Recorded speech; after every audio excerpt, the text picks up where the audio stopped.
এই যে দেখলেন দৌলতদিয়া ঘাটে, কি মর্মান্তিক বাস দুর্ঘটনা। ড্রাইভার পান খেতে নামছে। ড্রাইভার কি করছে? পান খাওয়ার জন্য নামছে, আর হেল্পারকে বলতেছে লঞ্চে গাড়িটা উঠাও। হেল্পার কি পুরো চালক না হেল্পার? হেল্পারই কোনো মতো শিখছে। এই হেল্পারকে দিয়ে যখন এই গাড়িটা লঞ্চে তোলা হচ্ছে দৌলতদিয়া সেই ঘাটে, আপনারা দেখেছেন গাড়ি ব্রেক ধরতে পারে নাই, গাড়িটা কন্ট্রোল করতে পারে নাই। 30 সেকেন্ডের মধ্যে 50-55 জন যাত্রীকে নিয়ে 30 সেকেন্ডের মধ্যেই বাসটা কিভাবে ডুবে গেল। একটা বাস ডুবে নাই, ডুবে গেছে একটা পরিবারের স্বপ্ন। কথা বলেন না কেন? শুধু বাস ডুবে নাই, যতগুলো যাত্রী ছিল প্রত্যেকটা যাত্রীর জীবনের প্রদীপ ডুবে গেছে। কথা বলেন ঠিক কিনা? কেউ সন্তান হারিয়েছেন, কেউ স্ত্রী হারিয়েছেন। ছোট্ট একটা বাচ্চা, ও কান্নাকাটি করতেছে আর বলতেছে, আমার মা আমাকে জানালা ভেঙে বের করে দিয়েছে। আমার মা বলতেছে, যাও বাবা তুমি যাও। আমার মা আমাকে ঠেলে উপরে তুলে দিয়েছে। ওই ছেলেটা এখন আহাজারি করতেছে, কান্নাকাটি করতেছে যে আমার মা আমারে বাঁচাইলো, কিন্তু আমার মা তো ফিরলো না। সেই মহিলা লাশ হয়ে ফিরছে। একটা মা দেখেন, মা কারে বলে? মায়ের কলিজায় কত মায়া, কত ভালোবাসা। মা নিজের জীবনের চিন্তা করে না। এই কঠিন বিপদে মা তার সন্তানকে বললো, বাবা তুমি বেঁচে থাকো, এই কথা বলে সন্তানকে বাস থেকে বের করে ওপরে তুলে দিয়েছে, আর মা মারা গেছে।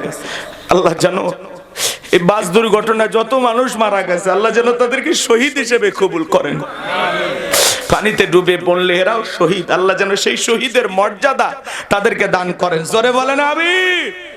আবার ভাইয়েরা, এই জন্য এই সমস্ত ঘটনাগুলো ঘটে। আজকে আমাদের নিরাপদ সড়ক নাই, নিরাপদ রেলপথ নাই, নিরাপদ নৌপথ নাই। মাঝে মাঝে দুর্ঘটনাগুলো ঘটে, আলোচনা হয়, কোনো সরকারই কিছু করতে পারে না। কথা বলেন ঠিক কিনা?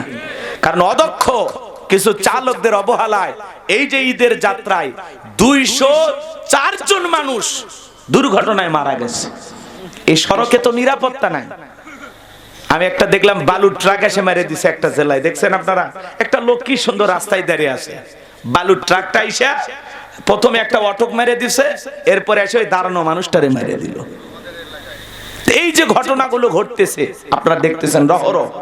এই বাস দুর্ঘটনায় এখন পর্যন্ত 27 জন মানুষের নিথর দেহ তারা বের করতে পারছে। কর্তৃপক্ষের কাছ থেকে আমরা যতটুকু শুনলাম যে আসলে চালক চালায়নি, চালাইছে কি হেল্পার। আবার দেখেন এই লঞ্চগুলো এরা যদি 2-3 হাত করে একটা এসএস পাইপ দিয়ে হোক অথবা অ্যাঙ্গেল দিয়ে বা লোহার রড টড দিয়ে একটু ব্যারিকেড বানাইতো, তাই না? তাহলে এই ঘটনাগুলো নাও ঘটতে পারত। কথা বলেন ভাই? একটা শক্তিশালী অ্যাঙ্গেল দিয়ে যদি কোনো কিছু তৈরি করা থাকতো, এই ঘটনাটা নাও ঘটতে পারত। এই জিনিসগুলো ঘটে, কিছুদিন আলোচনা সমালোচনা হয়, টকশো গরম হয়, পেপার পত্রিকায় লেখা হয় আমরা নিরাপদ সড়ক চাই, নিরাপদ রেলপথ চাই, নিরাপদ নৌপথ চাই। কিন্তু ওই যে পরিবারগুলো আহাজারি কান্নাকাটি কে থামাবে? একটা লোক স্ত্রীর সন্তানকে বাসে রাখছে, আর সেই লোকটা একটু বিস্কুট বা একটু নাস্তা, আর একজন ভাই ওযু করতে গেছে, এর মধ্যেই ঘটনা। 30 সেকেন্ডের মধ্যে দেখেছেন কিভাবে বাসটা ডুবে গেল। আহাজারি করতেছে, আশেপাশে লোকজন চিৎকার মারতেছে, কে বাঁচাবে? আমার ভাইয়েরা, এটাই তো জীবন, এইভাবেই তো চলে যেতে হবে একদিন। ওখানে যদি চিন্তা করেন আপনার আমার স্ত্রী থাকতো, আপনার একটা মেয়ে থাকতো, আপনার পরিবারের কোন সদস্য থাকতো, আপনার অবস্থাটা কি হয়ে যেত? কি করুন একটা মর্মান্তিক দুর্ঘটনা, হৃদয়কে কাঁপিয়ে দেয়। ওই আর্তনাদ গুলো, আহাজারি গুলো, বাঁচার জন্য ছটফট করা সেই মানুষগুলোর কষ্ট, আল্লাহ আল্লাহ এই মানুষগুলোকে মাফ করে দেন। আল্লাহ যেন এই মানুষগুলোকে শহীদ হিসেবে কবুল করেন। জোরে বলেন আমিন। ছোট্ট শিশু কাঁদতেছে আর বলতেছে, মা শেষ মুহূর্তে আমারে বাঁচাইয়া দিয়ে মা মারা গেল।